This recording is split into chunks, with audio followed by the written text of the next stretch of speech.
Good evening. Thank you all for coming. We appreciate you being here.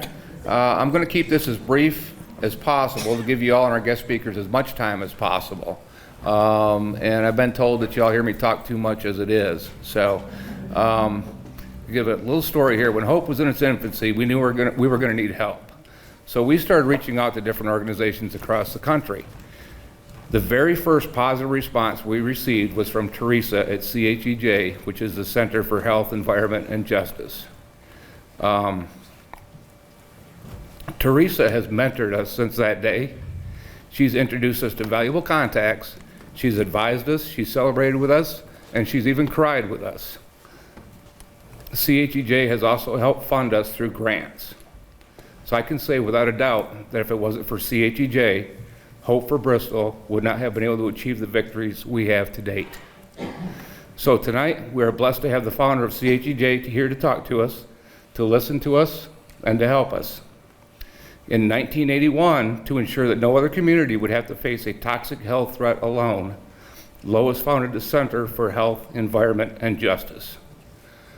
Since then, CHEJ has helped more than 15,000 groups, comprising roughly 2.25 million people, successfully fight environmental health threats across the country. Lois is inspirational, motivational, and she is, in her own words, still mad as hell. Please welcome Lois Gibbs. Thank you, Joel. Thank you, everyone, for coming out. I am excited to be here. This is an organization that I really think very highly of.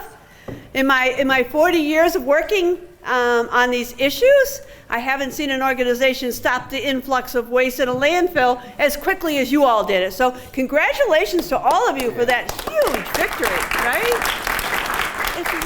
It really is very powerful. So I want to share a couple things with you this evening. First, I want to just explain who I am and where I come from in case you don't know. A very abbreviated story. And then talk about learnings from Love Canal.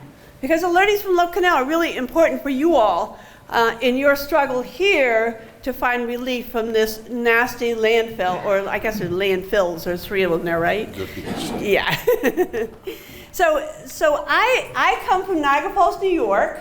I'm now a resident and have been for 40-some years of the Commonwealth of Virginia. So I will be sure on my side of the state line, I'm going to beat them up for you. I'll sign your petitions and write the letters and do what I got to do. I'm happy to do so as a resident and a taxpayer. And so when I moved into Love Canal, I did not know there was a landfill there. And like 5 people have said to me today as they walked up, I didn't know there was a landfill there. Like, I didn't know that. How many people knew there was a landfill when you bought your house? Knew, didn't know. See? Look how few hands are in there. Right? We are victims of this by no fault of our own. We bought our homes. We bought our American dream, right? We're going to raise our families. We're going to, take care of mom, whatever. And I was the same way. At 27, I bought my first house and I bought my first American dream, and I was so excited. Because I had everything at 27. I had everything. I had a husband who was gainfully employed. I had a white picket fence. I had HBO. It was big back then. They didn't have the internet and all that other stuff. And I had a healthy baby boy very soon after being married.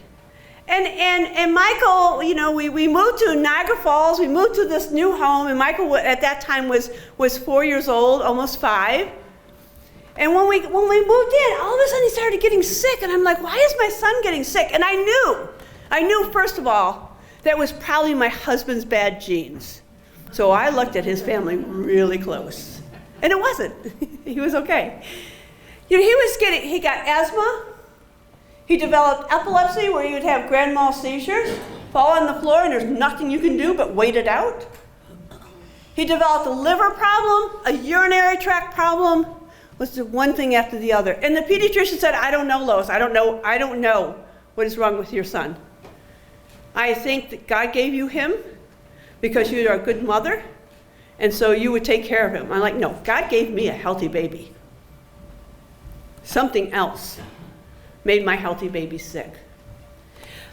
I carried my second child, Melissa, at Love Canal, and she was born perfectly healthy, a little smaller than she should have been, but perfectly healthy. And then after a short period of time, Melissa too got sick. So on Friday, she was 3 years old. On Friday, she had bruises on her body. On Saturday, the bruises were more. And by Sunday, her entire body was covered with black and blue marks. And I'm like, what is going on? So I took her to the pediatrician, and he said, I'm going to take a blood sample and send you home, because back then it took a little longer for this stuff. And I'll call you later this afternoon with the results. And so he took the blood sample, and he called me in the afternoon and said, Mrs. Gibbs, I believe your daughter has leukemia. Here's what I need for you to do. I need you to put her in your car. Do not put a seat harness on her. Carefully drive her to Buffalo Children's Hospital, where they will do a test to determine whether or not she has leukemia. And so I put my daughter in the car. I did not put a seat harness on her. I took her all the way to the hospital, promised her an ice cream cone if she didn't wiggle, and she didn't, and she got one. And when we got there, they put me in this makeshift sort of emergency room, and they said, "No, Mrs. Gibbs, here's what we have to do. Because of your daughter's blood count, we can't give her heavy anesthetic. So what I need for you to do is hold her down and calm her down while we perform this procedure." And the procedure was to take a bone marrow sample. So they put a needle into her hip and withdrew some bone marrow to look at to see whether or not she had leukemia. And so I went in there and I'm like, okay, I'm her mom, I can do this, right? And she's crying and she's screeching at the top of her lungs, and her nose is bleeding, and the blood vessels under her skin and her face are breaking. And there's blood everywhere, and I just couldn't do it. I walked out of there, stood on the other side of the door, and listened to my daughter say, "Mama, please," screaming, "I'll be good, I promise."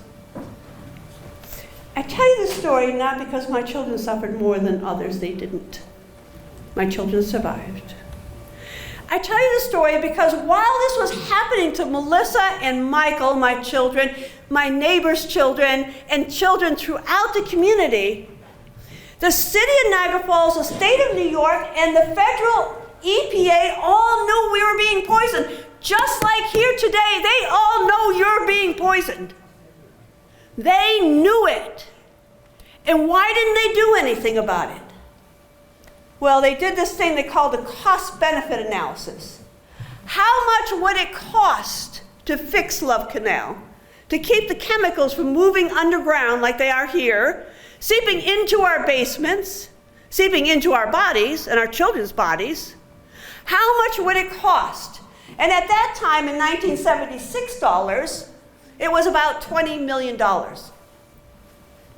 And then they said, it was a cost-benefit analysis, who would benefit? And they looked at our families. My husband worked at Goodyear Chemical. He was a chemical operator. And he made $10,000 a year. The vast majority of my neighbors were they worked in the chemical industry in Niagara Falls. And they all made around $10,000 a year. And so when you do a cost-benefit analysis, I looked at, my husband was worth $10,000 a year. And my son, Michael, he was worth $10,000 plus an inflation factor, because they assume he'll follow in his daddy's footsteps. I did not work outside the household, so I was worth nothing. My daughter, who was likely to follow in my footsteps, was worth nothing. The bottom line is, all of the agencies responsible for our families' health and well-being, agencies we pay taxes, we pay salaries, made a decision, a conscious decision, that it was okay to poison us. That it was okay because we were not rich people. And because on this one side of Love Canal, we had a lot of African American families in Griffin Manor. And they had to have 5 children to qualify for that housing. Think about how many children are there. 240 units, 5 children per unit, do the math. And they allowed them to be poisoned because they were poor too and they were black. In today's world, not a whole lot has changed.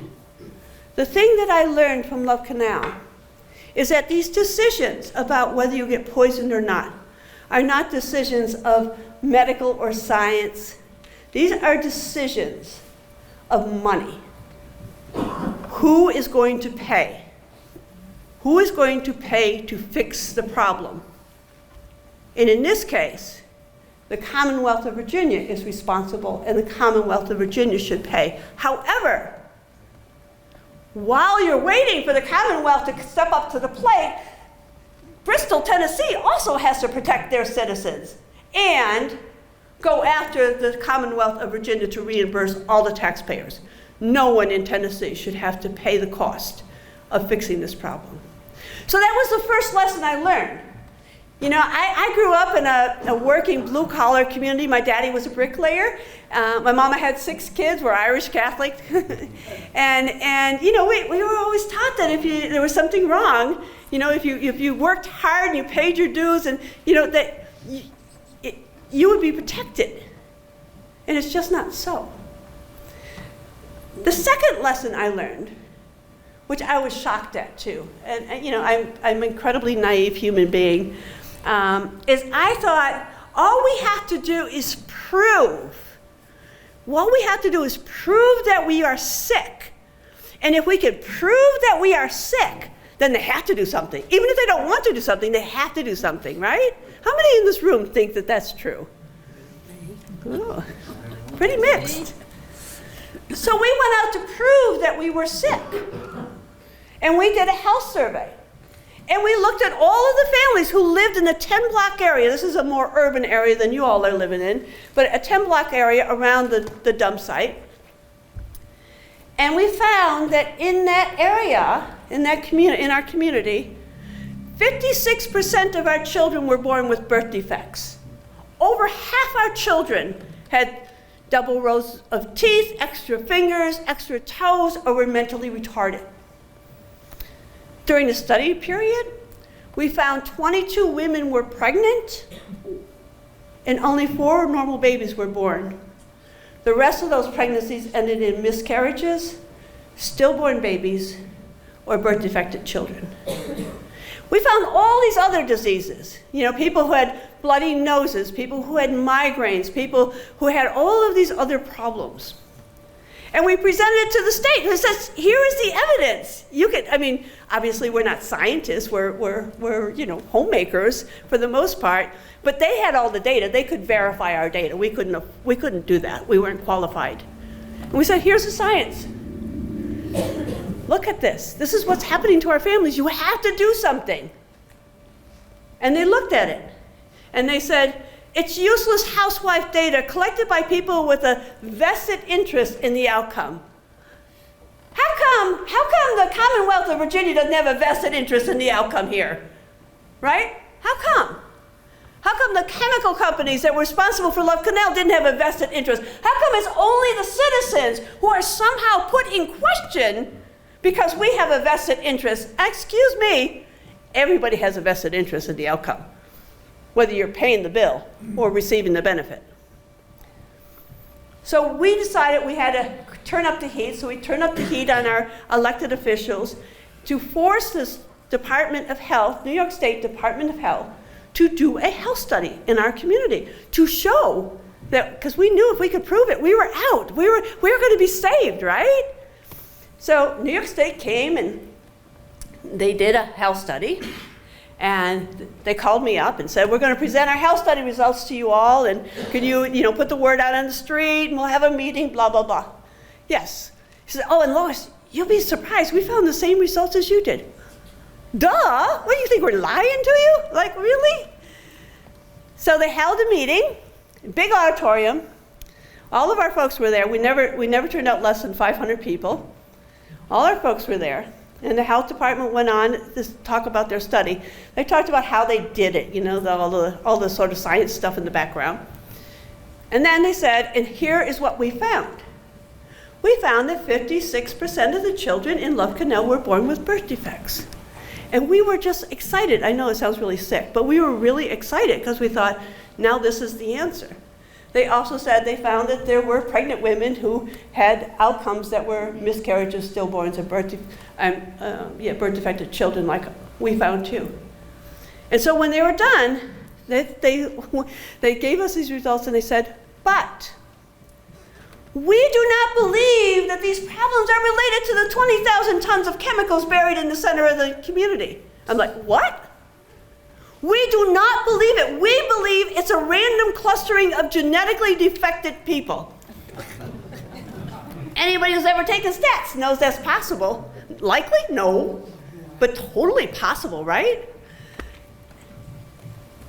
Science is really important. We won public support because we could show the public that 56% of our children were born with birth defects, and people said, that's not right. And I'll sign your petition, or I'll go lobby for you, or I'll stand on the street corner and carry a sign, or I'll get my union to do a letter, or I'll get my union to give you some financial support for your work. So the science is really important, but it's important not to convince those in charge. It's important to convince the public that you're right, and to get that public support in order to win the fight. It's a big fight. It's an expensive fight. So science is important as a tool, but it is not the answer. So the other thing I wanted to share with you is in my 40 years, I have traveled to dozens of sites like this, dozens of them, where they have a burning landfill, which you have here, even though they say they're not sure. It's burning. It's on fire. It's underground. Every time they put a well in, they're feeding the fire. They're feeding the oxygen to the fire. Every well creates more fire. Every fire creates more smoke and emissions that go out into your air, into your homes, into your basements, into your backyards, your restaurants, your places of business. Those things are all connected. Some of the cases where people didn't understand what was going on, I'm going to give you two really good examples. One is in Georgia, Savannah, no, not Savannah. Augusta, thank you. Augusta, Georgia. This is Stephen Lester, he works with me. He's going to speak next. So one is in Augusta, Georgia. And a woman came home from the hospital. She had some minor surgery, and her daughter was bringing her home and took her into her house and said, oh, it smells like gas in here. And so they called the gas company. The gas company came out and said, it's gas, but it's not our gas. Like, what do you mean? And they started testing, the gas company started testing homes around her home and found that many of the homes had gas in them, methane gas, which is almost the same as natural gas, guys. It's not a whole lot different. And what they found was the levels were so high in these homes that they actually shut down the neighborhood and told everyone they had to leave, and they had 2 hours to do it, and they could not come back. They could not come back because their homes could explode. And everything they know and love and worked their whole lives for were in those homes. They ended up having to evacuate that community permanently. There was no way that people could come back into their homes. And they ended up, in this case, they ended up building homes for these folks. If they had a 3-bedroom ranch, they got a 3-bedroom ranch. If they had a 3-bedroom brick, they got a 3-bedroom. They just built these homes for folks in different places. But those homes could have blown up. Just a spark from their heater could have blown up and killed people. That's what you have here.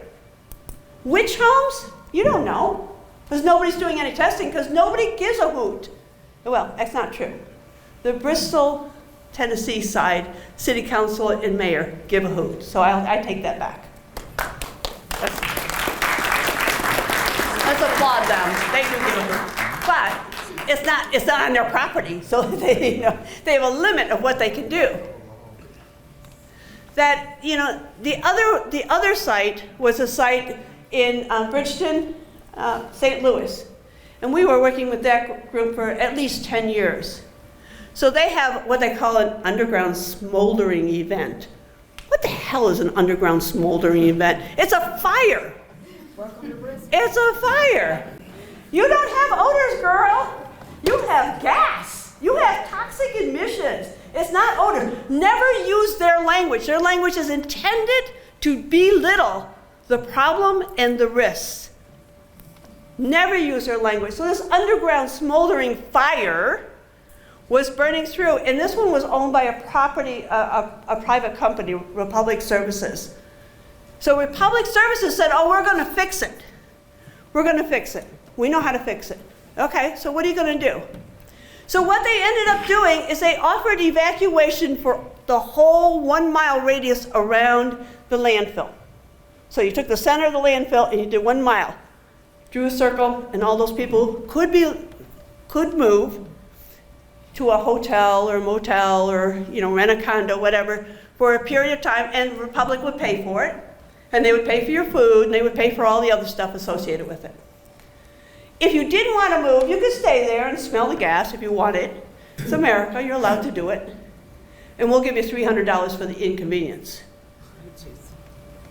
And then they went about to try and put out the fire and get rid of the emissions. The emissions there were so bad, they're just like here, because we went out around your landfill today. It was so bad, you walk out and you see my eyes are still glassy. I look like I'm on drugs, honest to God. All I've had was iced tea. It's the closest thing to a drug today, is the caffeine. You go out in their community, your eyes tear. You can't catch your breath. Your skin itches or burns. It's horrible.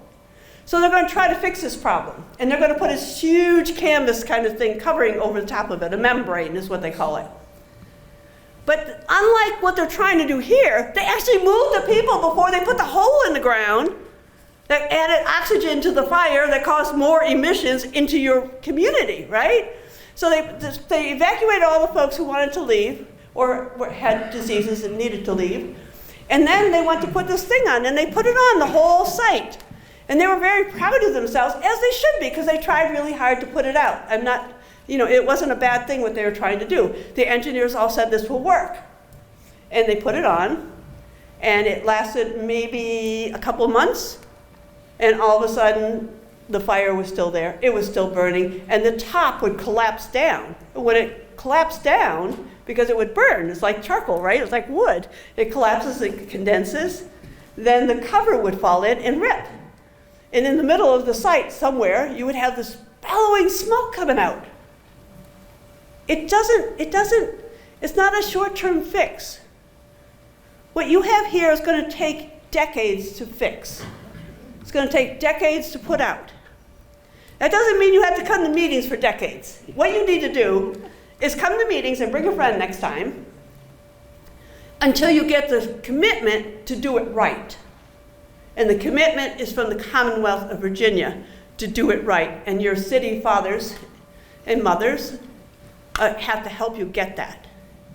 But that is the only way you're going to be able to live in your homes. I don't know. I mean, I heard this lovely woman, where is she? Oh, there you are.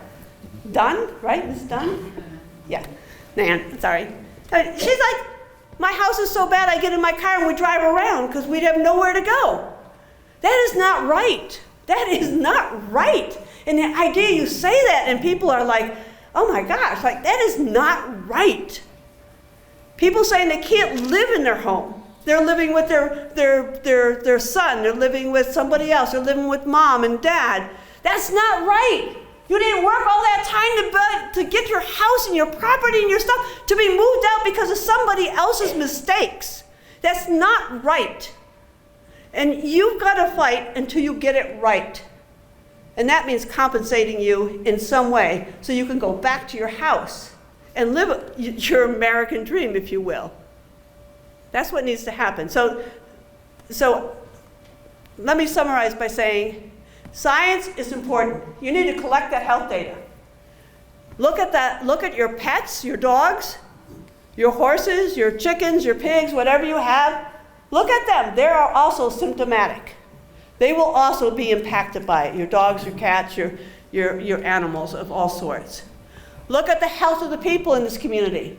What is happening? People are getting bloody noses. People can't breathe. Things are happening. Pay attention to it. Chart it. It's not going to win the day, but it's going to give you information that you can then leverage so you can get a solution. And then thirdly, you really have to just stand up and keep fighting. You don't have to fight for 10 years, I promise you. You will not have to fight for 10 years. But you need to fight, and fight hard, to get the proper solution to this problem at the front end. And that means now. And Teresa Mills, who I love dearly, Teresa Mills and Stephen Lester, my colleague and science director and husband and dog walker.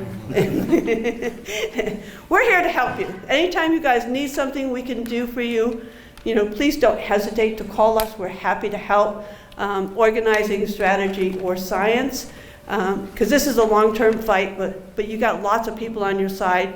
And remember, don't use their language. Use language that really represents what you're doing. And remember, you have rights. You bought your homes, or you inherited your homes in this beautiful city, and no one has a right to take any of that away from you in this day and age. So thank you. I'll stop there.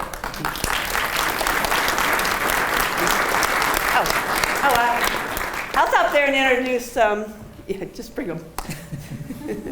Just leave them. Yeah, give them the, I'm sorry, I have my dog with me. He's a service dog, so.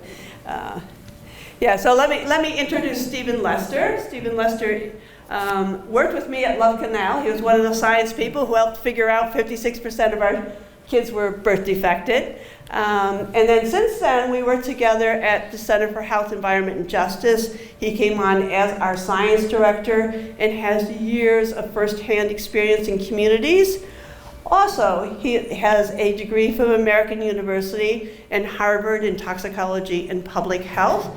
So he also has the smarts and the street smarts, which is really hard to find in a scientist. So I would like you to give a warm hand to Stephen for coming with us today.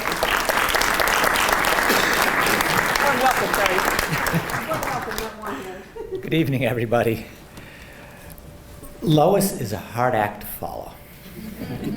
And I know this because I've been with her for a long time. It's really a pleasure to be here tonight. I'm not going to talk a lot of some of the same things Lois mentioned. I'm just going to focus on one area, something that I've learned a lot about in my career as a scientist. I was trained in school as a toxicologist. So I'm going to spend some time talking with you all about what I've learned as a toxicologist and how that impacts some of what's going on here. One of the things that struck me in reading the expert panel report, some of you might recall that from last March, was the fact that they were all engineers who were on that group. There wasn't a health scientist among them. So all the work they did to look at the data about what's going on up at the landfill didn't include anybody who could bring to the table a question of, well, how is this affecting people's health?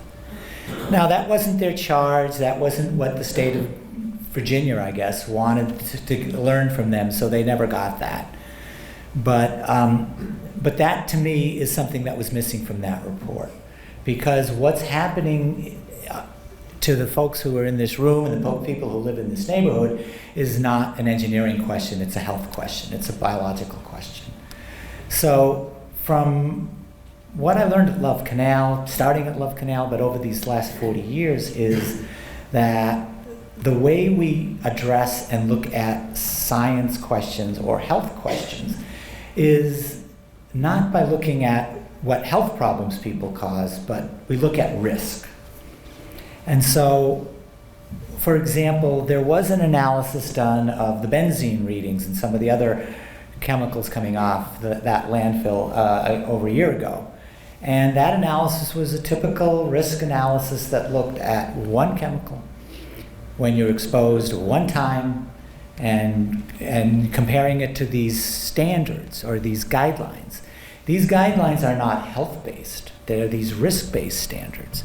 And they're driven by a single chemical being exposed to that one chemical one time, and that one time is like today.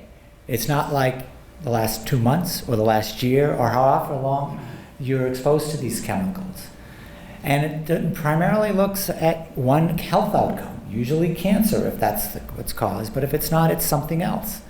One health outcome. But benzene doesn't just cause leukemia, it can cause central nervous system problems, it can damage your liver, it can cause all kinds of blood dyscrasias. It's much more than just a carcinogen. So when these risk analyses are done, they're not capable of answering the questions that people in these people here in Bristol and people in the communities that I've worked with for these 40 years, the questions on the tables can't be answered. And that question's very simple. Are these exposures going to hurt my kids, hurt my family, hurt my health? And going back to something that happened to me at Love Canal, I sat in a room with a small handful of people. I mean, I was hired by the state of New York. That's how I got involved. I was the toxicologist science advisor for the residents. And I would meet with small groups because every community, every homeowner got a sheet of paper this size that had the level of chemicals in their basement. You know, different 7 or 8 chemicals that were measured by the state of New York. And I would help to try to explain what the numbers mean to people. And I sat with them. And one woman said to me, well, I've got benzene at this level in my house. What does that mean? And I said to her, well, actually, I can talk to you about risks and I can tell you what other workers have had, but I can't tell you what's going to happen to your child, because that was what you want to know. My son was born here. He's been exposed to this chemical all his life. He was 3 or 4 years old. What's going to happen to him? And I had to look her in the face and say, I don't know. And she looked at me after a moment of silence and said, how can we put a man on the moon, but yet not be able to answer this question? And that blew me away. I mean, I learned a lot at Harvard about a lot of things in textbooks. But what I've learned from people like you in these communities after all these years has taught me more about how science is used in the world than I ever learned at Harvard. You folks have a touch and a feel for the realities of what's going on.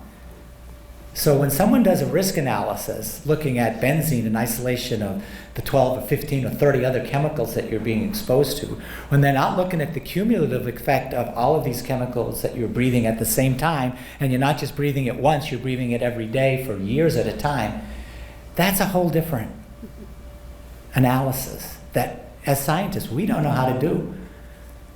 I threw away the risk analysis approach 25 years ago. I said, I'm never going to do that again. That doesn't work. And I even worked with EPA and some others to try to help them find this cumulative risk approach. But EPA gave up on it because they didn't know how to do it. The best they could do was with cancer, we'll add the risk of the cancer, the 5 or 6 carcinogens that you might be exposed to at the same time. But that doesn't even begin to tell the story either. So I guess I say this because you can't believe these scientists when they tell you that the risk isn't any worse than living in another city, or the risk isn't any worse, as they said to the folks at Love Canal, it's not any worse living here than in living in other parts of Niagara Falls. Well, that doesn't say that it's safe. That doesn't mean that these exposures aren't causing damage or affecting your health. It just means that as scientists, we don't know what these numbers are going to do to you. So that takes me back to something Lois said, is that it's up to you folks to decide what you want and to go get it.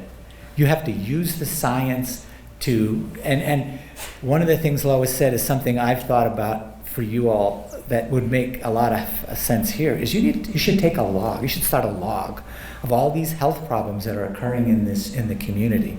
Who's getting the nosebleeds? Who's getting the itchy rashes in the skins? Where did they live? When did it happen?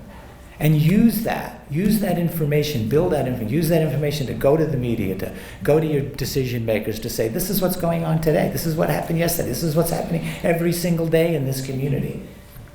You can't wait for the scientists, the experts to come in and say, oh, well, now we know that the people are going to get cancer here, because they'll never be able to say that because they're using tools that can't tell you that. So you have to recognize that these problems are happening. As Lois did, she didn't wait for someone to say there's 56% birth defects. She went out and found that and used that, educated people, and helped her win that fight. And you can do the same here. You really can. But you have to recognize that these things are happening here and that you're the only folks who can really take charge of what's going to happen in this community. You can't rely on the experts to be the ones who are going to say, well, there's now enough problems here that we can do something, because that's just not going to happen. So, anyhow, I'm going to stop there. I will be around, as Lois said, to help answer some of these questions and work with you folks. I don't want to,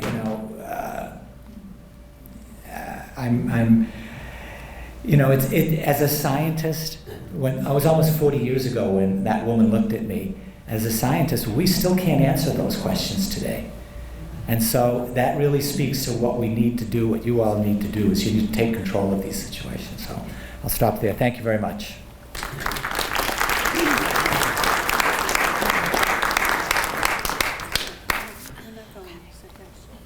I have to follow that.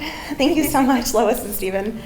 I have a script, but something that Lois said, I have to, everything they say, you're thinking as you're listening, but Lois said that the health effects that they were told about, what they saw in the community, that no one wanted to link it to the Love Canal dump. I wonder how many people in this room know that our EPA study is not of the landfill, it's of the Bristol air. So when we see our health report come back from ATSDR, I'm afraid that's going to be for the air and not for the landfill, and then where does that get us?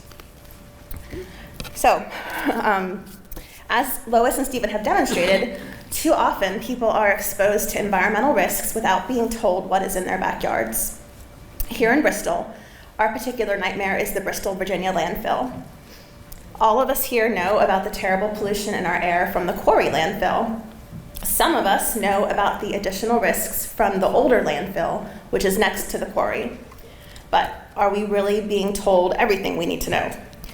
Is there a plan in place to alert us when hazardous situations occur at the landfill? And do we all have options to protect ourselves or remove ourselves from hazards when they occur? As far as Hope for Bristol is concerned, the answer to all these questions is a disappointing no. However, each one of us here can do something about that. Tonight, we're going to be passing around a petition, and my volunteers here are going to help us. And it's a petition to Bristol, Virginia City Council. In this petition, we are requesting a community safety plan for residents affected by the landfill. We need your signatures. So we have clipboards to collect signatures tonight, and each clipboard has a draft of our petition letter attached in a plastic sleeve. And don't take that home, by the way, just look at it, pass it along, please. And here's a quick summary of what we are asking Bristol, Virginia to do. And it's also on the slide there. So first, inform residents of day-to-day risks from the landfill and establish an alert system. Second, install long-term monitoring for our air and give free monitors to homes at risk from underground landfill gas, and that's underground explosive gas. Finally, the city should provide relief options. It could be another 9 months or more before the landfill's emissions are reduced. And we expect it will get worse this spring when the new gas wells are drilled. And that's exactly what Lois was talking about from Bridgeton. Some residents cannot hold out in their homes any longer. Based on feedback from our recent community survey, we are suggesting hotel vouchers to help residents who need to escape. We believe the city can find agency help to fund this. So those are the main asks in the letter. But in addition, we might need your voice in the weeks ahead if we want this community safety plan to happen. Please make sure we have your email address tonight if you'd like to be notified of ways to help push this forward. It might mean showing up at meetings, it might mean making phone calls, but we're probably gonna need a lot of help to put the pressure on to make this plan happen. So to transition us here, as the clipboards are going around, we're going to start the question and answer session. Actually, Mike, can you pull chairs up thank you, Lois and Stephen, while I talk. Our guests, Lois and Stephen, will be answering your questions and responding to your comments. And here are the ground rules. Please line up at the podium over here if you would like to ask a question or to comment about how the landfill affects you. If you aren't able to walk to the podium but have a question, please flag down one of our volunteers. So we have Samantha over there, Jane is over there as well, and they're good people to flag down. And we'll get a microphone to you if we need to do that. And when you're at the mic, again, just please direct your questions to Lois and Stephen. We might want to put the chairs on this side, I'm realizing, so they can see. Yeah, okay. And sorry, we're still kind of housekeeping. And we're just going to ask that you keep your questions to 2-minute maximum because we want everyone in the room to have a chance to ask. This is just such a rich opportunity for us. Also, Bristol TN TV is recording this meeting, so please just make their job easier by avoiding any words that they might have to bleep out later. That being said, anyone who wants to ask a question, please go ahead and line up, and Lois and Stephen, come on up. Yeah. Oh, well, yes, there is. We did want to say, if you have really technical questions about the landfill, ask us later, because we want to use their time as best as we can here. Thank you. Do you all want to have a seat? Sure. Okay. And Buddy. Okay. Buddy, come. I hand that to you as well. This is Buddy. Buddy is a service dog in training, and I am hoping to be able to bring him to places where children with special needs are, because children with special needs, especially autistic children, sitting with dogs opens and relaxes them so they can learn better, and so that's what we're hoping we'll be able to do with Buddy. But we won't know until he passes, and he has not yet passed, so thank you. Just a quick question. There was a thing that the EPA did several years ago called the Toxic Chemicals Task Force. And when they asked people for feedback, what would they like to do, they made it clear that they really didn't want technical data. What they want to know is, how do you feel? Because that they could quantify. And when I suggested, as several other people did, that data collection, samples of water, samples of air, collected across the community, that's the data. Thank you so much.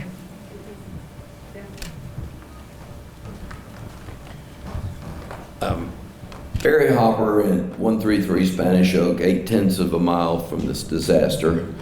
My question is, once you've assessed, gotten your information, proven that this disaster is affecting everybody's lives, then what's the next step?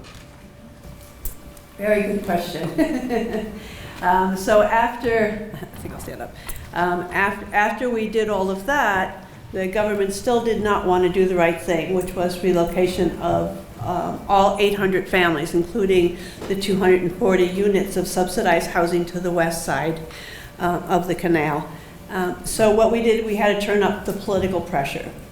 So we followed our governor everywhere he went across the state of New York.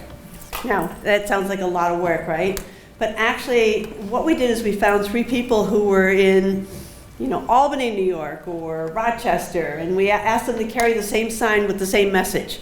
And so he thought we were everywhere, but we really weren't. We just had friends and family in some cases, and just dogged him everywhere he went and said, how many more children will die? How many children will die? How many pregnancies will end in birth-defected children? How many children will die? What are you going to do, Governor? Remember, every politician is always kissing the babies, right? It's all about women and babies and, all those good things. And so we used that against him. And so when we did that, the governor of New York State issued an evacuation of the 239 families closest to Love Canal. So then they drew a political line. I wouldn't be surprised if they don't draw a political line here. And then from there, we went after the federal government. And anybody who thinks you cannot affect the White House, think again. We got President Jimmy Carter not only to give us what we wanted and needed, which was total relocation, we got him to come to a stage very similar to this room and sign a bill and evacuate all 800 families, buying their homes at full market price. We have a dichotomy here of two states involved, which makes it much more complicated to go to for Tennesseans to go to the Virginia governor and demand action. And that's one of our issues right now.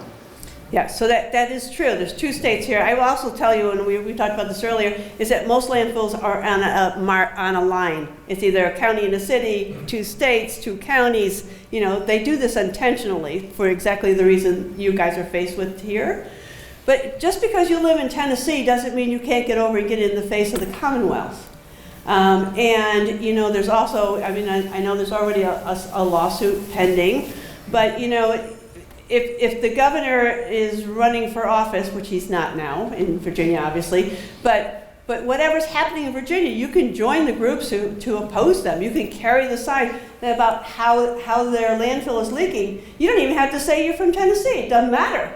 If you fix a landfill in Virginia, Tennessee's okay, right?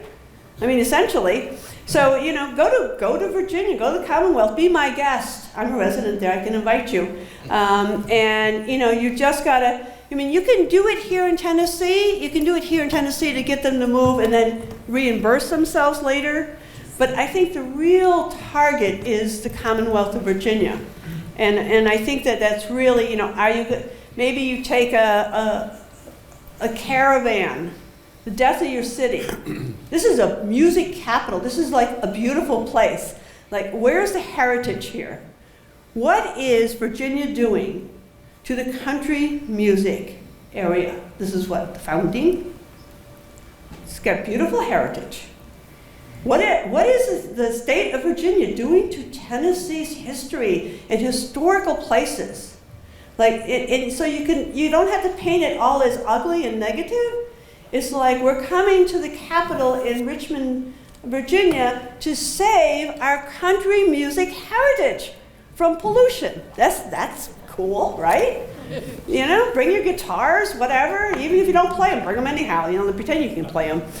But, you know, think about things to do that. Just because you're not a resident of Virginia doesn't mean you can't go disrupt in Virginia, as, you know, and obviously invite along the Virginia folks as well. Yeah. You want anything?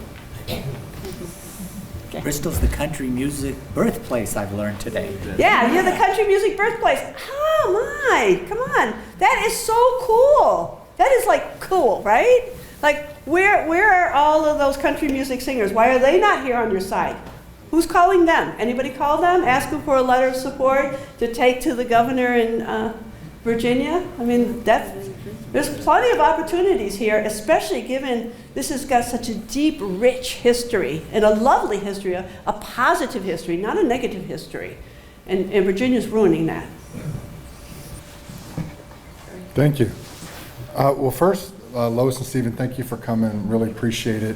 My name is Sam Weddington. I actually live near Barry. My house is 1,500 feet from the southeast wall of the landfill. I'm also the senior pastor at First Presbyterian Church.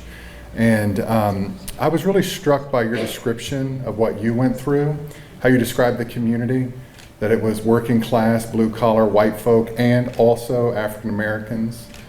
And how maybe they were disposable in a sense, throwaway people. So my question to you is this, would you characterize your description of your community that was being disregarded as a matter of environmental justice? And I ask that for a reason, because that's kind of a controversial phrase in our community, because we don't want to talk about the disproportionate effects along race, socioeconomic lines, and things that we get really uncomfortable with that.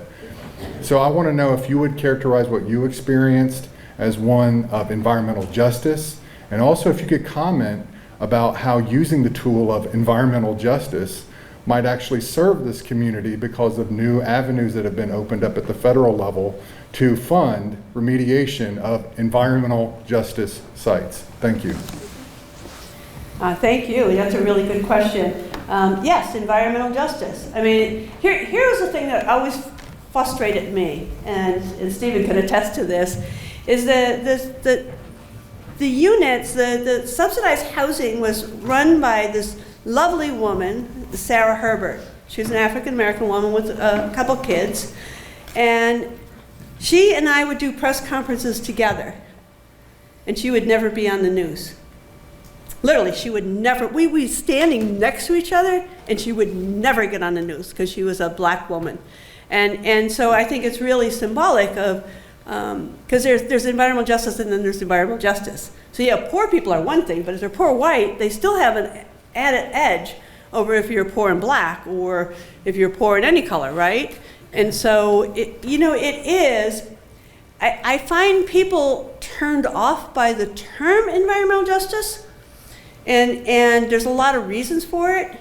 And I think just talking about we're all one and trying where you can, where you have communities of color and families of color, to include them in the front of the room will help that way better than, even if the media doesn't cover the person, right?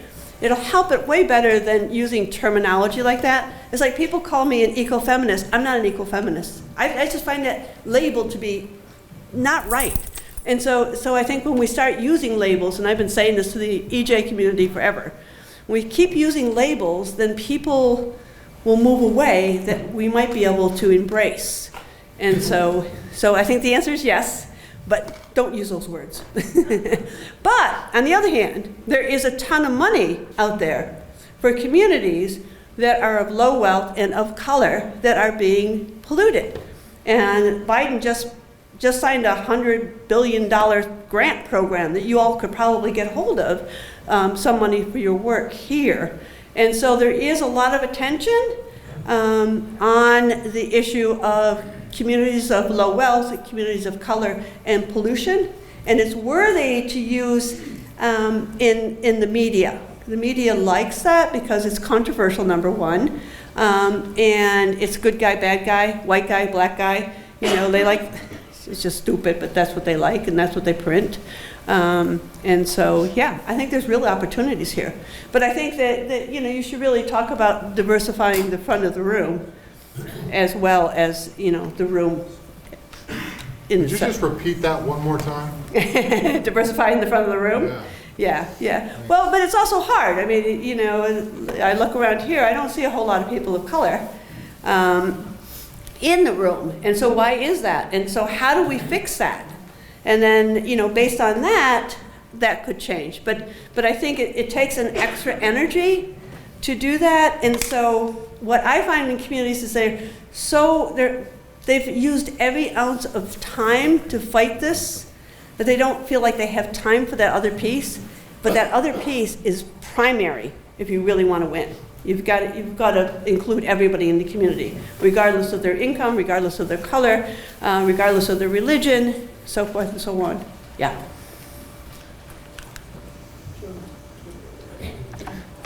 George Link, 307 Rutledge Street, Bristol, Tennessee. I'm actually going to kind of piggyback off what Sam brought up here. And I want your opinion on the strategy. And this is some language, you talk about controlling the narrative and maintaining the language because specific language matters. One thing, and I say this because I have 1 foot in the New York City metropolitan area and 1 foot here, even though I've been here 34 out of my 37 years of life. People from outside of here don't care about Appalachian folk. It don't matter what color you are. It doesn't matter your socioeconomic status. You're still a poor, dumb hillbilly to people outside of this region. And the way Richmond has treated this, in my opinion, I think people don't exist below Roanoke, Virginia when it comes to the Richmond people who get to make these decisions. So, if we're going to talk about environmental justice and we're going to control the narrative, would you suggest that we use the subjugated Appalachian folk, no matter who you are? I mean, I'm a well-off person. I'm an engineer, for God's sakes. But if I talk to people from outside this region, it doesn't matter what I've done. It doesn't matter that I almost got a PhD. I'm just a big, dumb hillbilly. So what's your thoughts on that? Well, I don't think we're going to be able to change society. I mean, you obviously are not a big dumb hillbilly, nor is anyone in this room. Yeah. And I'm not putting you on the spot because my family's from not too far from you. It's... No, that's fair. I guess what I would say is that's a challenge and an obstacle for y'all.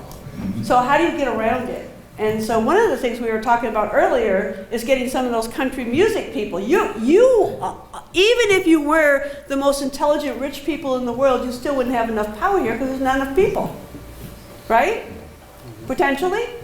So if not really, potentially. So what if you were able to get some of the country music people to embrace the heritage you have here, which is wonderful, lovely, and rich, and get them to go after the Richmond folk.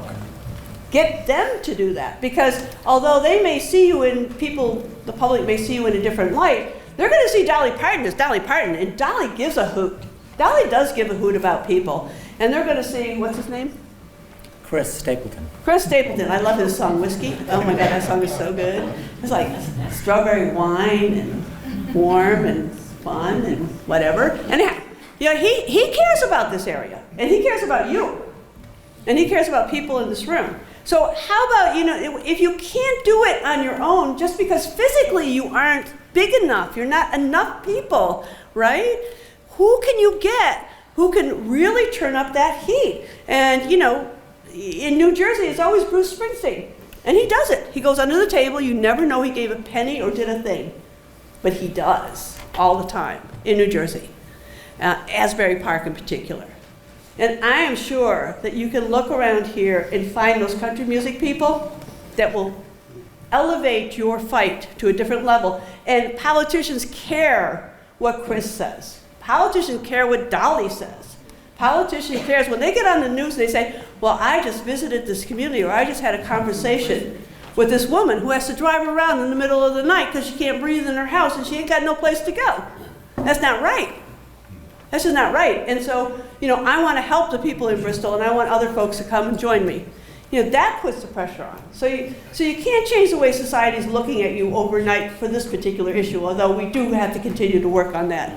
We can figure out ways around that challenge to try and build something from there. Come back from rhythm and roots.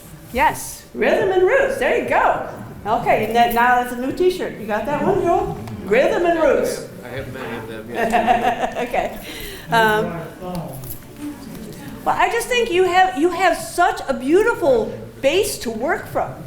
How many people you could get involved in this would be extraordinary. And I think that, chasing the DEQ people and the EPA people, somebody needs to do that, and you should. But you need a whole troop of people who are going to chase the Dolly Partons and the Chris Stapletons and the others who are out there who care about this area and its heritage and what it stands for. And don't let the state of Virginia ruin what beauty you have here. Not just in music, but, in the mountains, in the water, in the hiking, and all the things you can do here. Yes, thank you. So. Yeah. Hi, my name's Chris Knupp, Shakespeare Road here in Bristol, Virginia. I have watched 3 landfills on Shakespeare Road. Watched one of them close down, they haven't had no problems. The last 2, they have had all kinds of problems. But I'm gonna share a new experience I've just noticed really in the last couple months. I'm one of these people that wash your house down 2 times a year. I washed the roof of my house. That's how bad it's been getting.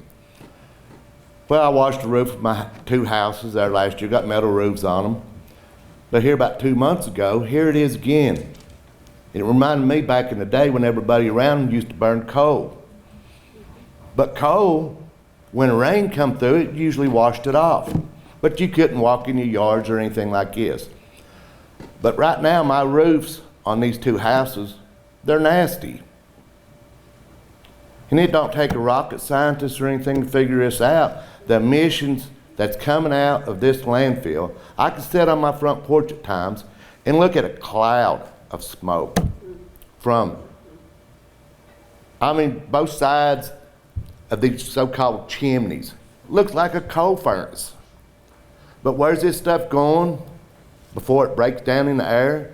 It's coming around us, especially living pretty close to it right now, and just laying. It's in the grass. It's all over the place. Your kids, your grandkids, your animals, they're outside in it. Where's it coming? It's coming inside. We're all covered with it. We're breathing it. the toxic, the stink. They want to call it an odor. That's pitiful. Odor. Stink, poison, toxic. That's what it is. It's hurting us. Like you've heard here. People can't breathe. Nosebleeds. I itch. I work out of town a lot and come back in. First thing I do is my back's itching. I have to ask my wife to scratch my back. She said, "You're killing me." But I just this is a new thing that's been brought up. The nastiness. I have watched mud, dirt, noise. I'm right in front of landfill number 2. The quarry is just to the right of it a little bit. I hauled out of that quarry when I had my trucking company. I know what was inside that quarry at the time. I actually helped haul stuff in there when it was beginning back in the 90s. Just mismanagement, period. I don't care what they say, if they get mad at me or whatever. Mismanagement has put us in this position we are into today. I just wanted to share that little bit of experience, especially on the stuff that we're walking through, on our cars. I've heard people talk about on their glasses, on their clothes, and it's brought inside your house. Y'all want to say anything on that? Thank you. Do say it. Yeah. That dust, Closer. those particulates, that dust that you're talking about, could have a whole lot of different chemicals attached to it. What typically happens when you have these hot fires underground or above ground for that matter, is that soot serves as a surface area for chemical reactions to occur. And you could have some very nasty toxic chemicals. Those emissions, and that's what they are, the landfill emissions, landfill gases, they need to be tested. And those particulates need to be tested so that you can find out what it is, so that people have a better understanding of what they're breathing. And so I think that may be on the list of things you're asking for DEQ, but that needs to be added to it. And that's just another layer, another example of the roots of exposure that are occurring. It's not just the gases, it's these particulates. They talk about chimneys smoldering and the smoke coming off of that. It's probably the source of that. And so there could be some very toxic chemicals included in that. And the only way you know is by analyzing it and testing it. And one of the things you should look for, which is a nasty word in the eyes of the DEQ, is dioxins. They form their byproduct of combustion with chlorine chemicals present. And there's chlorinated compounds in that landfill, and they're in those VOC gases and leachate that they're testing. So I don't know that the dioxin is there.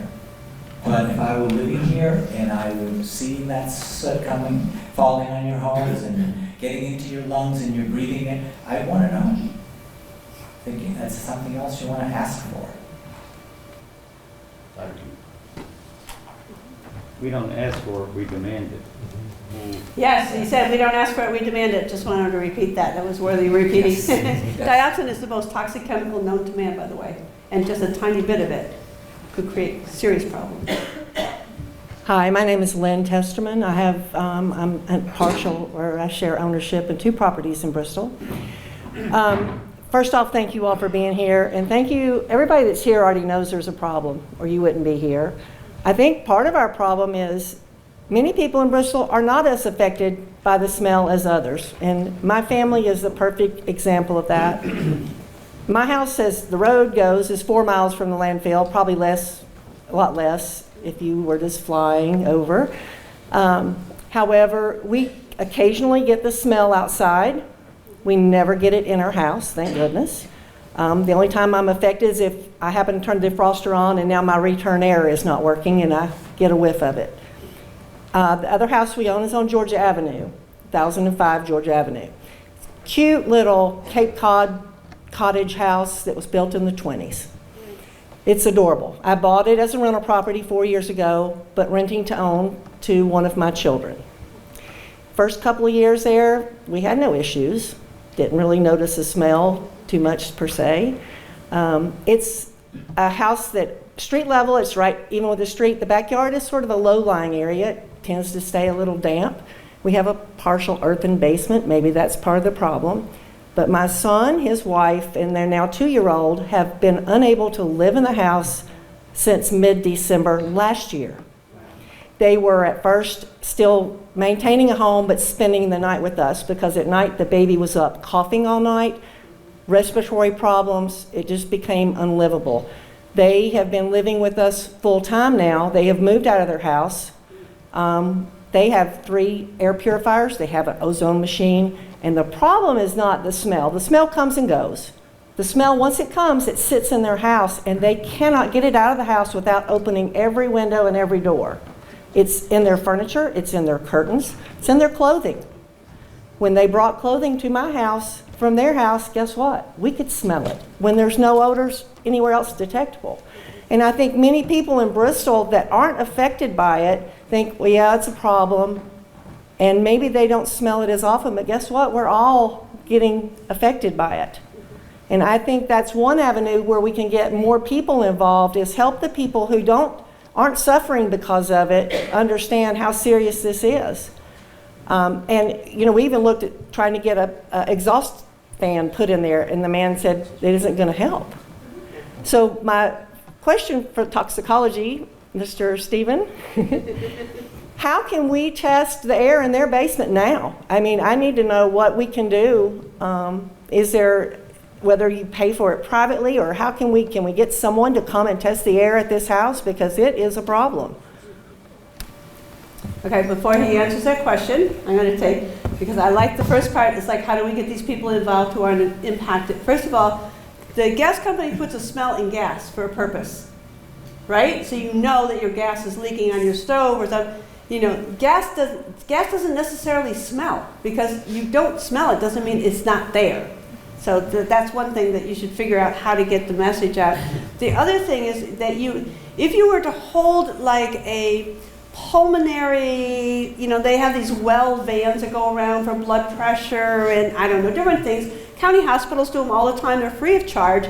If you could have like a health fair, and in a health fair you're talking about these type of problems, then people might identify their problem with the landfill, even if it's a stretch for them.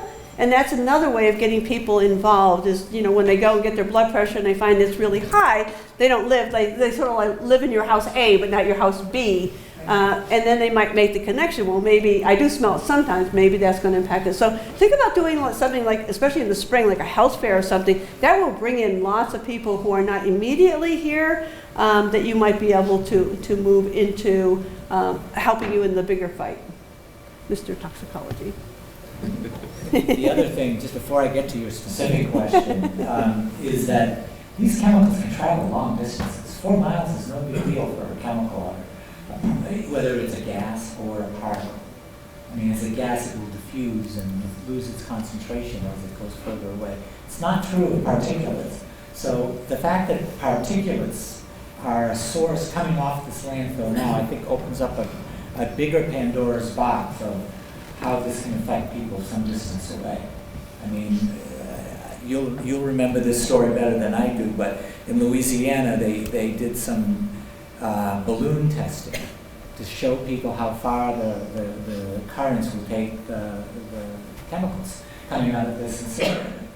And so it was, do you remember how far it was? It was quite some distance. I don't remember how far, but I do remember it had a little tag on it that if you find this balloon, it was a helium balloon that they released. If you find this balloon, you're in an area that you might be exposed to chemicals from this particular, in that case it was a facility, it wasn't a landfill. And so all these people found it and it's like, whoa, what are you talking about? Like I never even heard of this before, and they came to the next meeting, so that was kind of a cool way to. Greenpeace, however, will tell you that you should never put helium balloons in the air because it kills the marine life, but there you go. Both sides of the picture. I think to save human lives, so a couple of balloons won't hurt anybody. Right. So anyway, the answer to your question, I mean, there are testing companies that will help you to do an air sample in the basement or the kitchen or any parts of your home. And so the biggest question will be, what do you look for? And so, but there are groups of chemicals that you could, that someone like myself can help you sit down with you or have a conversation and help you come up with those groups. I mean, there's a group of chemicals called volatile organic chemicals. You know, that's probably a good place to start, because obviously they were probably volatiles that came in and sitting and got absorbed in the fabric and the rugs and couches and all kinds of material that it just absorbed onto. But also with that, I mean, that might help answer some of your questions or your son's questions and for that house. But you know, you really want to push for landfill testing closer to the source of where this is coming from. Because with that testing, then you can begin to understand what everybody is being exposed to. And by the time it reaches your son's house, it might be slightly different or may not be. It may be some really odd chemicals going in there that you wouldn't find in a normal test. You do a typical air test of a broad range of, let's say, 1,000 chemicals. It would cost about $1,000. So, you know, it's an expensive proposition. But the state of Virginia has the lab to do that work. So for them, it doesn't cost anything near that if you can get them to do more testing. But they're not going to want to do more testing because testing provides information which becomes evidence. I don't mean that in a legal way. I mean that in a way of proving to people, the neighbors, the people who live here, that people are being exposed to these chemicals. And so they're not going to want to do that. It all goes back to what Lois was saying about politically, you have to create the pressure. You know, you have to make your list. I mean, Lois had a laundry list of these are the things we want. You know, and so you guys need to do that too. I think you've already started to do that. You already have a good feel for that. But testing, getting more information about what's in the air is the next, you know, something that needs to happen. So can we send to Joel and the group a list of places, labs that might do that test? Do we have that? We can find that. Yeah. Okay. Thank you. Yeah. So check in with Joel. But Lois, And I'll check in that's with what I wanted to let her know. The community put together fundraising for testing in this community coming up. Oh. Well, you should say it out loud. You're gonna get in there anyways. Go, Mike! Yeah, I wanted to bring up on that topic, the community, we raised almost $3,000 for air testing in this community in the upcoming weeks. So that all that will be tested, every chemical that we're being subjected to. So Good. We'll be doing that. And I'm right down the block from Georgia Avenue. Thank you. Thank you. You get to answer the questions quicker. Good. You got a good group. We've got 25 minutes. Oh, we have 25 minutes? Okay, go ahead. Mrs. Gibbs, Mr. Lester, thank you very much for coming. I'm Eric Spicer, and I live on 433 Maryland Avenue, which is about 60 yards right behind me. I'm exactly one geographic mile from the center of the landfill. Our neighborhood is covered with all the aromas from that landfill. My neighbors are severely ill with nosebleeds, nausea, vomiting, headaches, all the time because of this. Recently sent a letter to the city of Bristol, Tennessee, and also Bristol, Virginia, describing an agenda that would help preserve and protect our city's history and our future. If I didn't know better, I would think that with your statement earlier, both of you, you read my letter. But Bristol, Tennessee was very receptive with my letter. I have not heard one thing from the city of Bristol, Virginia. I've been advised that the quarry, the landfill, is filled with lining, two sets of lining separated by so many feet of clay. In your experience with the landfills that you have been around, have they been lined with any rubber material? And as we all know, anything man-made has a potential to fail. And I do believe with the exothermic reaction that's going on at some point in time, probably not in our near future, but our distant future, someone in our families, the residents of that time period, will experience that failure. In any rock quarry in this area on the East Coast, there's always water in the bottom of it. And they only stop mining because they reach the water table. They can't go any further. There's only one rock quarry in the United States that I'm aware does not have any water, and it's Salt Lake City. It's one of the largest ones in this country. So, but putting refuse in a quarry is a very dangerous matter. And have you had any experience with the landfills in your area in New York with rubber lining, and any knowledge of the length of their longevity? So the short answer is all landfills leak. It doesn't matter how many liners they put in it, doesn't matter how much clay they put between it. There are tons of studies from Princeton and Fred Lee in Colorado. California.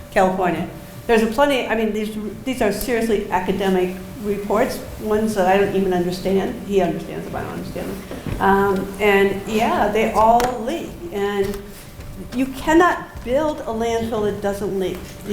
You just can't. And so for them to say that it's not going to leak, or this solution, this thing is going to be safe, it's just not true. And they know it's true. If I know it's true, right? This is not my business, and I know it's true. They know it's true. The other thing that was an interesting finding at Love Canal had a natural clay base, the kind they use for landfills, 10 to the minus 7. Is that right? That's right. 10 to the minus 7. That's the density of the clay. That water it's really hard for water to get through this clay because it's so dense. Ours was a natural background.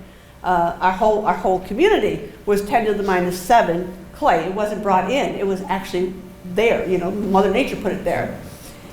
What they found at Love Canal is when certain chemicals mix, they actually shrink the clay.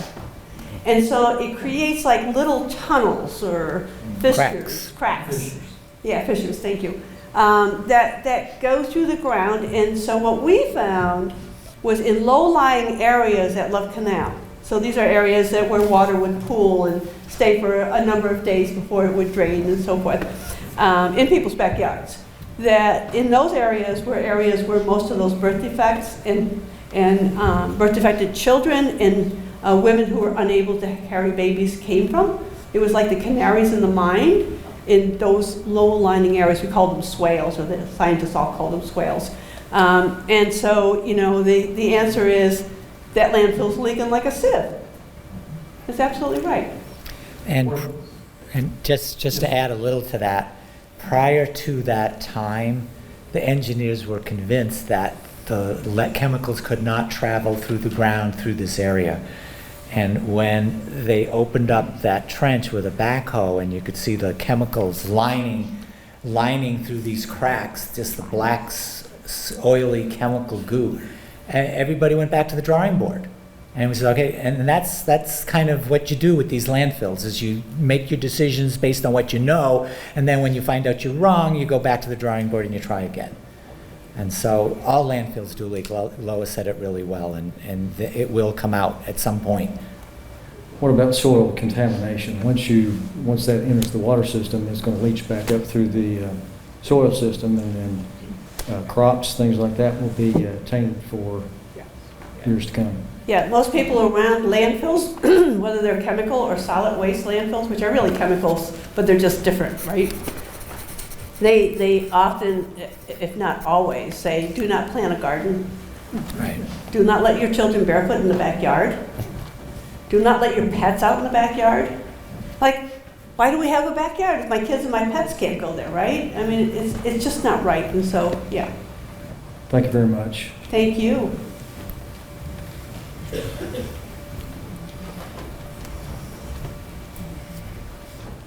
Can you hear me okay? No, you probably can't. I'm so short. Okay.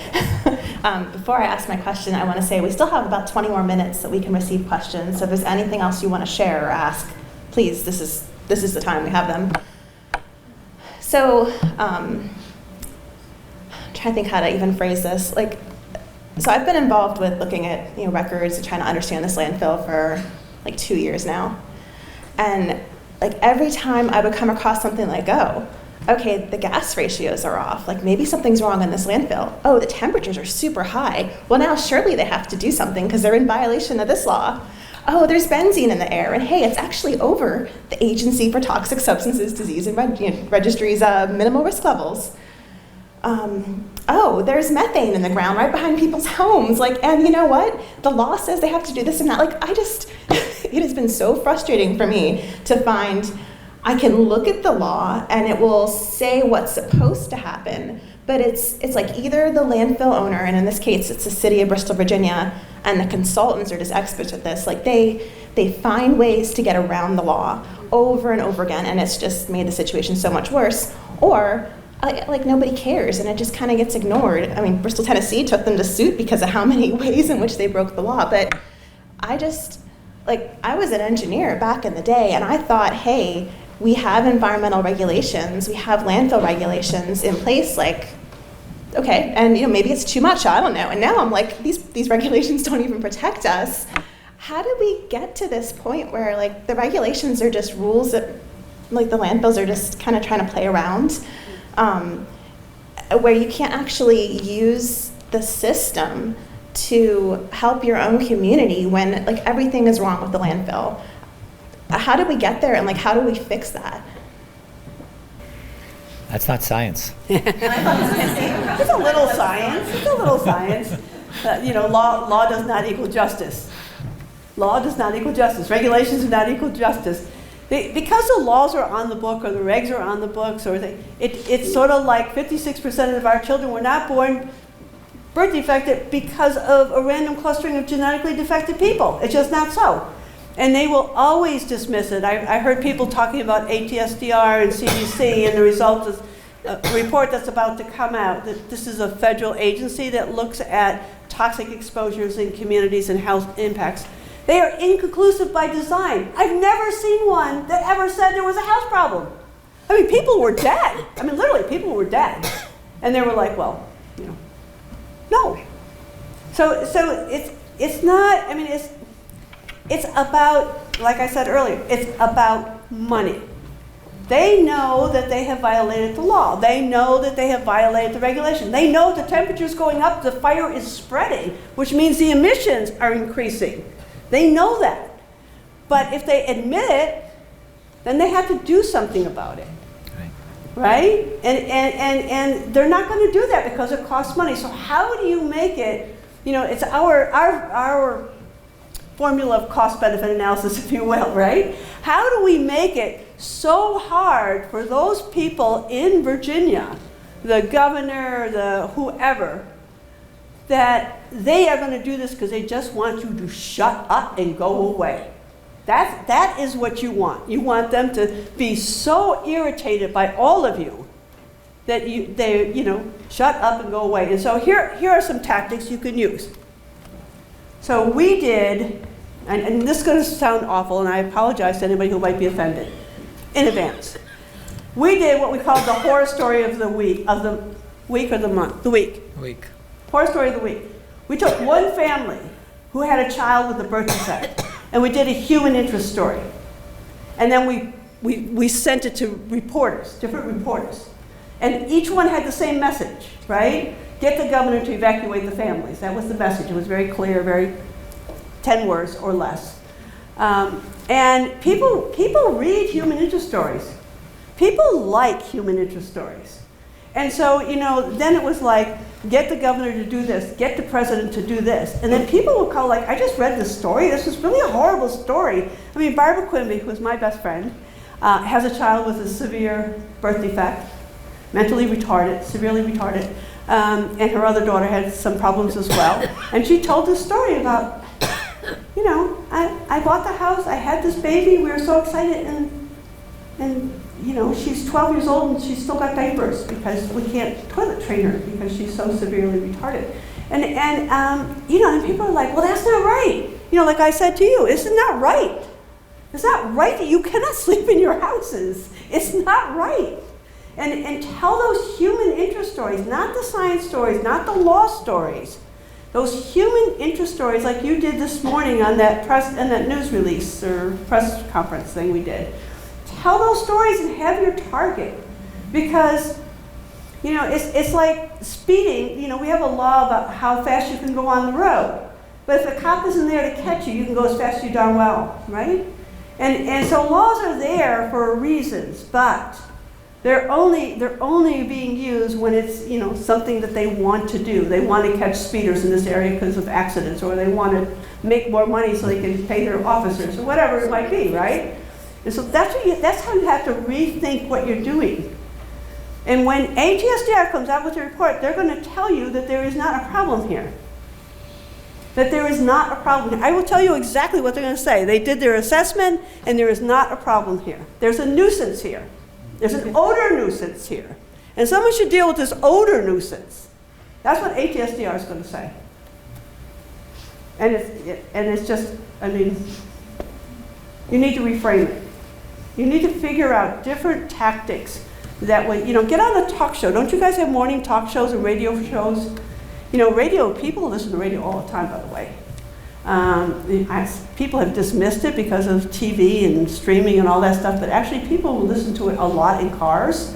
And so, you know, how do you get on a radio program and you don't talk about the science, talk about the suffering of the people. And there's a law that says they can't do this, but they do. And that's not right. And if you end every sentence with "that's not right," people will get it and tell them what to do. I mean, yeah. I'm sorry. No, thank you. You answered the question. I mean, I guess I wonder, like, is there a way that we could change the law that would be better? But it still really just comes down to public pressure, is what you're saying. You could have the best law in the world, and if nobody wants to enforce it, which they don't, it's not really good, is it? Thank you. Yeah. We can go back to the teenage years, laws were made to be broke. Oh, no, my favorite thing is I'd rather ask for forgiveness than permission. Hello. I live on Kentucky Avenue on the corner. 3 houses on my corner has it in our house almost every single night. I can walk 2 doors down and barely smell it. My neighbors half a block away barely get it in their homes. One neighbor has very, very expensive air purifiers in her home. She still gets it. I have 6 going in my home of different brands. It comes through the oxygen concentrator. It comes through the BiPAP machine. What do you do? I mean, I have a crawl space in part of my basement, and the rest of it is like a red clay dirt floor. Is there any way to get that out of my house? I mean, I hate to sell it with it like this and make somebody else sick. It's every night. I've had 2 dogs pass away with the same symptoms. I've got a new puppy.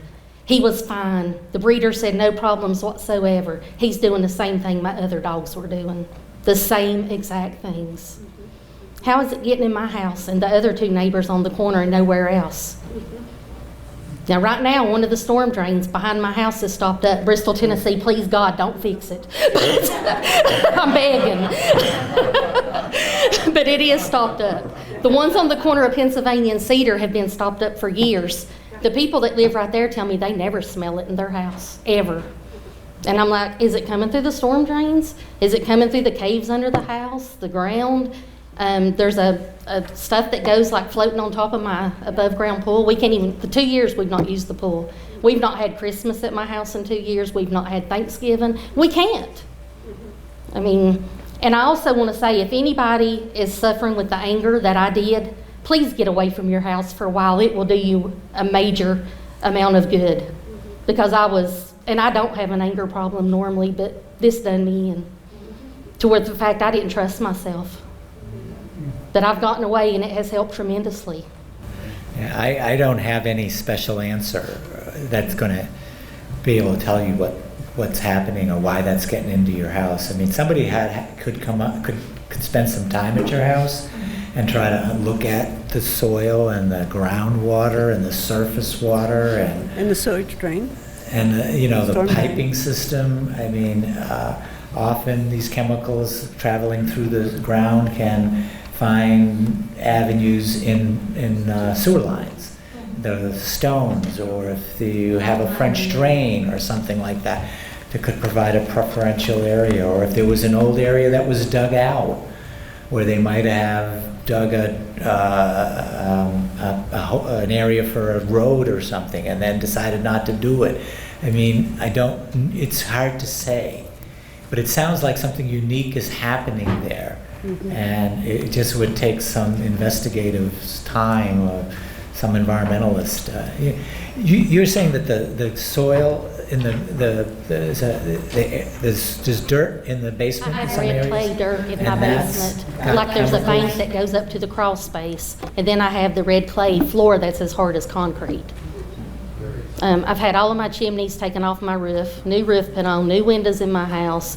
I mean, I've got everything around my doors possible, even plastic bags at this point, to go with the weather stripping and... Yeah, yeah. Well, one of the things they found at a couple places is that, so you have sewer piping comes into your house. That's where your toilet and your bathtub and everything leaks. It's almost always in the ground with stone around it. They don't put the clay around it because it's too much, right? So it's backfilled with stone around it. And that provides a conduit for gases to travel quite quickly and could be coming into your house through a water line. So it's not in the line itself, right? It's in the stones around the line that's going to your house. So maybe if you looked at that and could somehow figure out if that might be it, and backfill that with something more solid than stone. I don't know what problem, I'm not a plumber, so I have no clue what that would do. But I know that one of the things they really talked about at Love Canal was how it was getting into our houses. And what it was doing is it was following the sewer line, the water lines, the gas lines that are all backfilled with stone. And I don't know if that's the case here as well. And it was coming right in. It was sort of, our homes were warmer than the outside, and so it was volatilizing. It was evaporating into the house. It was actually in the winter, it was being drawn into the house. Not so much in the summer, but in the winter it was drawn into the house. So, Stephen might be right, that you should really look at, what was that and what does that look like? And if you're in a low-lying area already, your property, then, the stuff settles in this low-lying area. So people on the top of the hill probably smell a whole lot less than people who are in the little valleys and the crevices. And so, you just might want to look at that, or have your son or somebody look at that and see, if that might be something that's really creating the venting into your home. And then, you could do what the landfill people do, put a membrane underneath your house, see what happens. That's what they do. I don't think it works. I don't know what it costs. But what the heck? We need some experimentation around here. Like, you guys have to be able to live in your houses. This is just not right. I mean, every time someone talks to me, it's like, oh my gosh, this is just not right. It's in our schools too.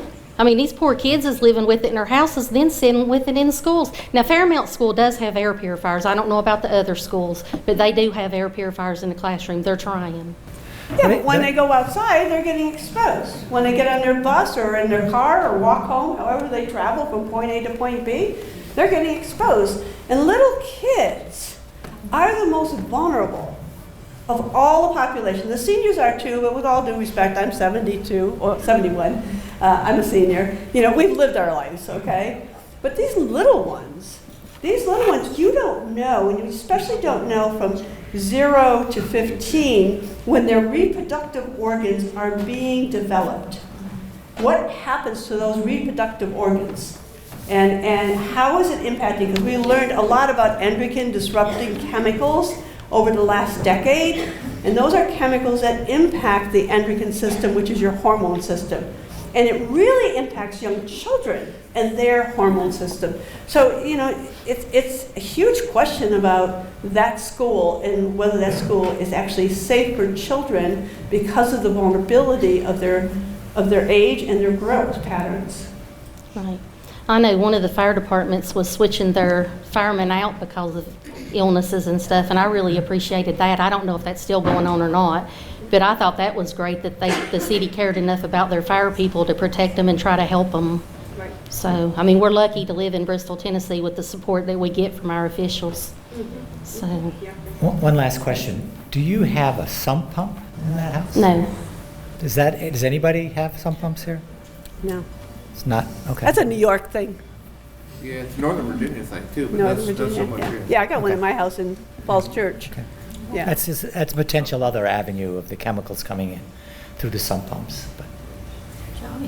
The other thing that's really interesting, you mentioned the firefighters. So firefighters, if they get cancer or asthma or something like that, it is assumed it's from exposure from work, because that's what they do. They have a very dangerous, they're brave men and women, right? Yep. And so if there's a presumption there that if they are sick, it is presumed that it's more likely their work environment that made them sick than anything else. And that's what you need here. If you guys are all sick, we got to presume it is the landfill that's making you sick, not something else. And really think about how can you phrase that in a way that makes sense, because trying to prove it is just not going to happen. Yeah, because when you leave, you feel like $1 million when you get away from it. And then you come home and it's right back. And that's true of all the landfill sites. It is not alone. In fact, we used to tell people to just go away because we wanted to experiment. So can you go away for your summer vacation somewhere out of the area? And they would come back. They were healthy. Asthmatics didn't have a single attack. Children with epilepsy and adults with epilepsy, not a single seizure. Petit mal or grand mal seizures. It was like amazing. And again, that was barefoot epidemiology, sort of health sciences, but it showed. It just showed. It showed a couple of things, how we were being harmed, but it also showed how we could protect ourselves, right? If we got rid of this thing, then we could be healthy again. Most people could not abandon their house. That's all. That every asset they have is in there. So, and plus everything in there smells like landfill now. I'll open a cabinet door and boom, there it is. So, okay, thank you. You're welcome. Sorry. Well, it's okay. It's not your fault. Well, I am a resident of the Commonwealth of Virginia. And it was my bed. It's almost embarrassing to say that now, especially when you're a citizen of Bristol, Virginia. Yeah. Hi, my name is Ginger, and I live on Maryland Avenue, so it's just a couple blocks away. We constantly have the stench in our house, so we can leave and come back, and it's always there, it seems like. We have 6 air purifiers in our house. I've got a 2-year-old and a 4-year-old. My 2-year-old gets nosebleeds all the time. My 4-year-old, she has urinary reflux. I don't know if it's related, but she had surgery for it, and then her other urinary reflux. But she also almost has like an allergic reaction, it seems like, to the air. Like she'll gasp for breath, and it seems like she's really having a hard time breathing. So I'm wondering if any of these chemicals with exposure over time can cause allergic reactions. Because I know there are things like that can happen. So I don't know if what we're being exposed to, what we know we're being exposed to. Well, I'll give it to the scientists in a minute, but I will tell you that my son had the same problem. He had a problem with passing his urine. We would take him to the emergency room or Buffalo Children's Hospital, and we would get there, and within 2 hours he had no problem. All the swelling went away, right? And he could pass his urine. And a couple times he said, well, let's do exploratory surgery and see if something's going on. And I'm like, well, no, because but this is before I knew about Love Canal, right? And so I couldn't figure it out. It's like, why is this happening? And I've heard those same symptoms in other landfill sites. Can we say absolutely it's this landfill? No, because we don't have any testing. But I would say, pretty sure it is. More likely is than isn't. Yeah, I would say the exact same thing. Is that I can't say as a scientist, or even if I were a medical doctor, that those health problems are being caused by the chemicals. But it's not because, it's just because we don't have information that tells us that as scientists or medical people. But as a practical matter, it seems logical that it is having an impact and it's connected. We just can't say it scientifically. And that's part of the problem with the whole science of toxic chemicals, is we just don't understand very much about why people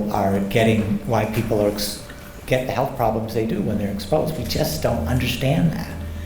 And so we have to stop, I think as a scientist, we have to stop arguing that we can say whether it's connected or not, and do things more like what Lois is suggesting, what they do with the firefighters, and what they did with Vietnam veterans, and what they've done with other military cases like Camp Lejeune, where they've been exposed to all these chemicals in their drinking water for years. They're stopping asking people to prove that their health problems were caused by these exposures, because the science is incomplete to be able to answer those questions. and they're allowing people to be compensated based on the presumption that their health problems are related to those exposures. And so we've been arguing, myself and Lois and others have been arguing that our whole toxic analysis system is broken, and we need to start using a new way of making decisions for communities that don't rely on science and law to prove what people are being sick, what's causing people's illness, but to give people care and attention and compensation, if that's appropriate, for people just because they're being exposed. And so I think that it's very likely that your child, those illnesses are related. I think it's very likely, but I can't tell you that with any certainty. Right, so, and I have an additional question. So, I mean, of course, we know that money talks. So, did you all do anything as far as disrupting to hit them in their wallet? Like, I mean, it seems like a good way to go, right? If there's something that we can do to stop the flow of money to the city or to the state. I think in part you already did that by stopping the intake of waste, right? So that's a revenue stream that they no longer have, and they did have. And so they're not making any more money, as far as I understand, from the landfill. And so that's a big disruption. And I would be willing to bet they want to dismiss this whole thing so they can, again, take in waste again, right? Because they have this big quarry. It's got lots of space, man. And so you know, you're disrupting that whole economic stream for Virginia. But I think you know, I think the way to attack this is really to look at it politically.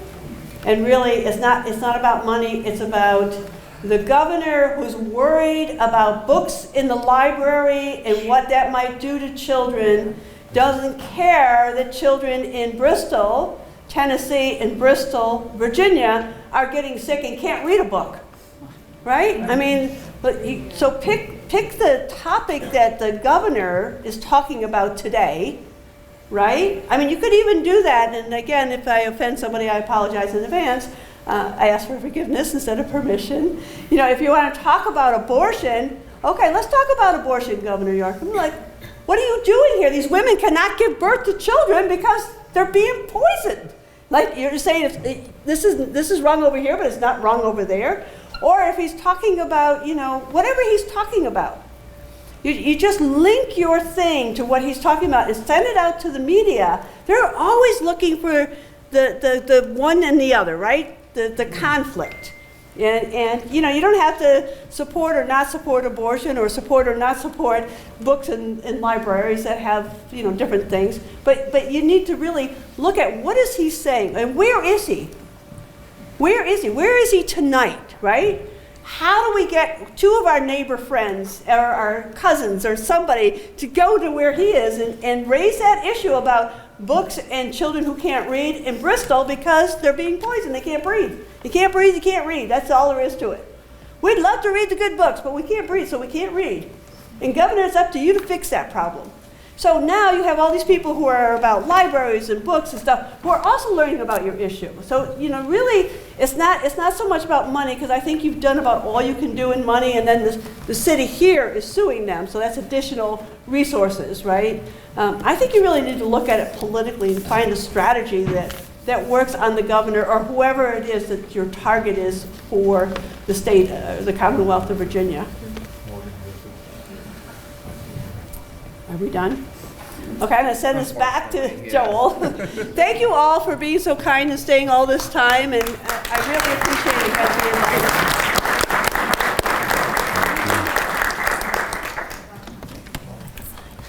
All right. Thank you so much. Before we conclude our meeting today, we have another guest in town, and he's from an online publication called STAT. It's Eric Boodman. Where are you, Eric? Stand up. All right, this gentleman right here, I got his contact information. Actually, several of us do. He's doing a story on what's going on here in Bristol, and he's looking for people to interview. So, you want to talk? He's willing to listen. He's come in for several days. So, please reach out to us and we'll get you in touch. So we thank you for attending today. It really means a lot to see so many here. I want to give a special thank you to the City of Bristol, Tennessee, Terry Napier, John Luttrell, and their respective staff members who have worked diligently to make this event possible. We appreciate you all. Thank you. We also want to thank our volunteers who have assisted in the planning and execution of this meeting. So much happens behind the scenes. And these folks are always ready to step in and do whatever is needed. And we love you all. We thank you. I want to give a special shout out to my sweet Christy. She donates a lot of time and she gives up a lot of time for what we do. So thank you. We're also beyond grateful to Lois and Stephen today for coming to see us and to talk to us. It really means a lot and we learned a lot. Thank you.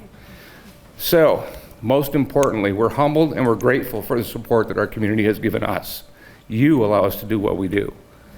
Very early on, seems like forever now, somebody asked me how I thought we could possibly affect change here. And I said that my simple answer is still my simple answer. It's one voice at a time.